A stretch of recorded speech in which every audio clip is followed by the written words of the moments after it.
আসসালামু আলাইকুম আমার প্রিয় বন্ধুরা, প্রথমে জানাই ইন্ডিয়াকে তীব্র নিন্দা জানাই। এরা কখনো বাংলাদেশের বন্ধু রাষ্ট্র নয়, এরা হলো বাংলাদেশের শত্রু রাষ্ট্র হলো ইন্ডিয়া।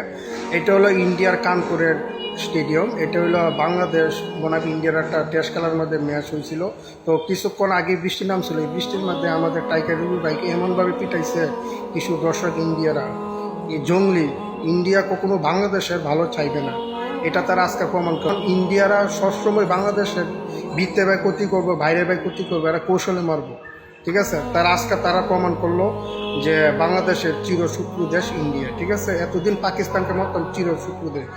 পাকিস্তান ভালো আছে বিশ্বাস করেন, কিন্তু ইন্ডিয়া এত জঘন্য এত খারাপ দেশ আমি আর কখনো দেখি নাই। আজকে তারা প্রমাণ করছে।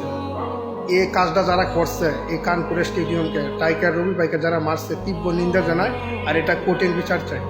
আপনারা কমেন্টের মধ্যে মতামত জানিয়ে দেবেন। ভালো থাকেন, আল্লাহ হাফিজ।